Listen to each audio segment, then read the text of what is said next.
안녕하세요. 최 팀장입니다.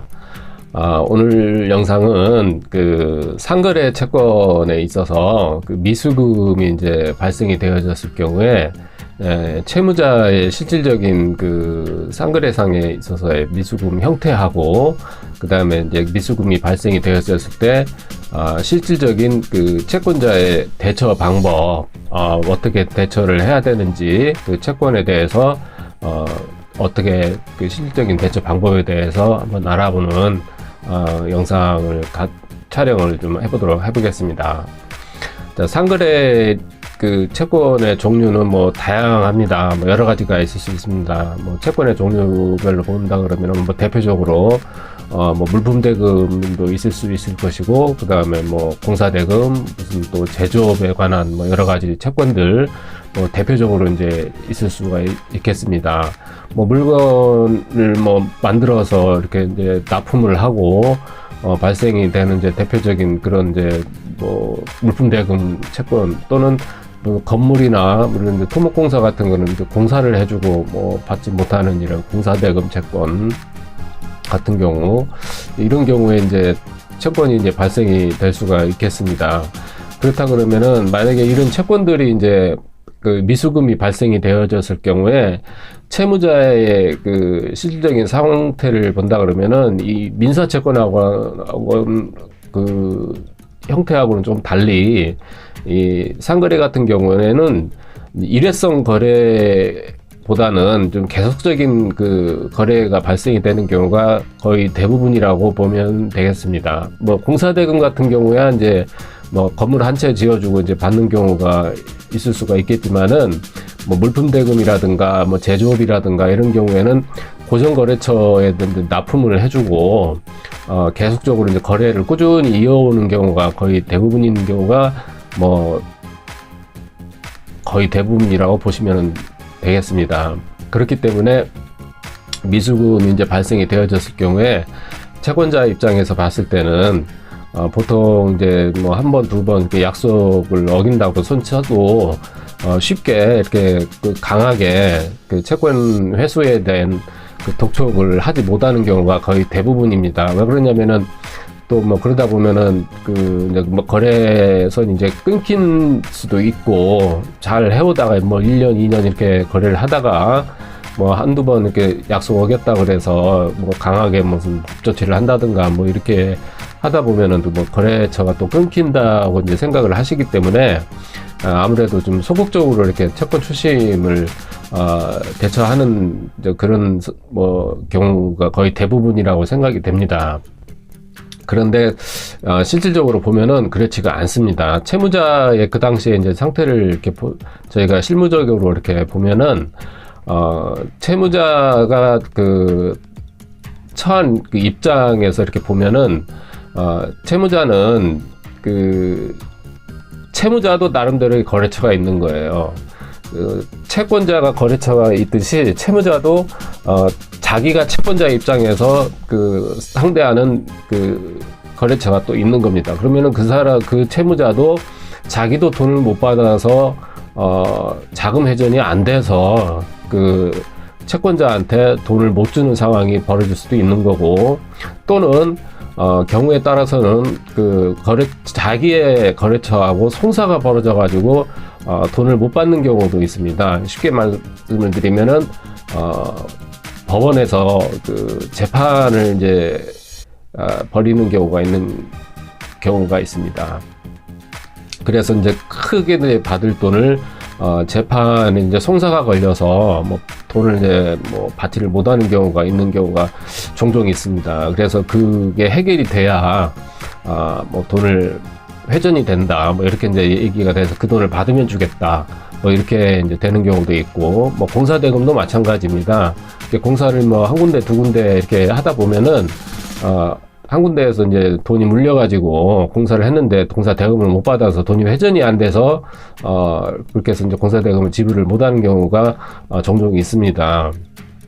자, 그럴 경우에 채권자 입장에서는 이제 어떻게 대처를 해야 되느냐, 그게 이제 문제가 되는 건데, 통상적으로 한 번, 두 번 약속은 이제 보통은 하게 되는데, 그때 변제가 되면은 이제 별 문제가 없겠지만은 그 한 번, 두 번 약속을 해서 지켜지지가 않는다 그러면은 채무자 입장에서 봤을 때는 현금 자산은 한계가 있는 겁니다.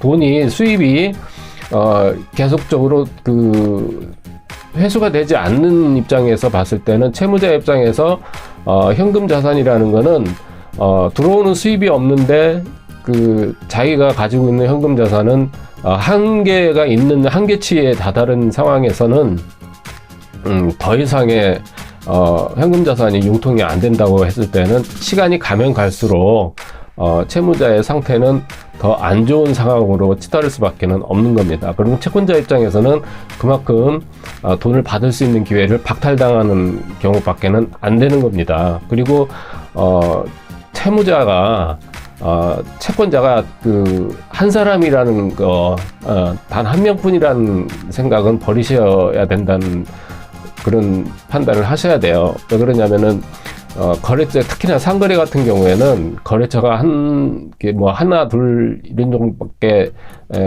없다라고는 단정 지을 수가 없는 거예요.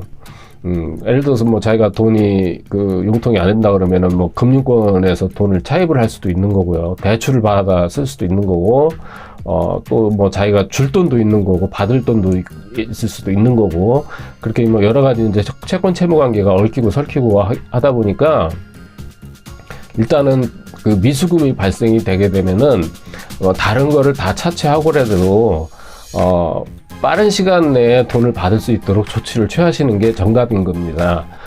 채무자는 뭐 항상 그 변제를 해주겠다고 얘기를 하지 안 준다고는 얘기를 안 합니다. 뭐 조금만 기다려달라, 뭐 어디서 받을 돈이 있으니까 그 돈 뭐 들어오면 주겠다라고 이제 얘기하는 게 거의 뭐 80, 90% 그런 식으로 답변을 하는 게 대부분입니다. 뭐 저희가 얘기를 해도 마찬가지고 채권자가 얘기를 해도 마찬가지입니다. 답변은 다 똑같습니다. 그렇다 그러면은 채무자 입장에서 봤을 때는 강하게 들어오는 채권자한테 변제를 하게끔 돼 있는 겁니다. 그 강하게 들어온다는 얘기는 결국에는 채권 추심을 아주 진하게 들어오는 채권자한테 변제를 할 수밖에 없는 거예요. 결국에는 한정된 자산 속에서 한정된 현금을 가지고 있는 그 범위 내에서 쪼개서 돈을 변제할 수밖에 없는 겁니다.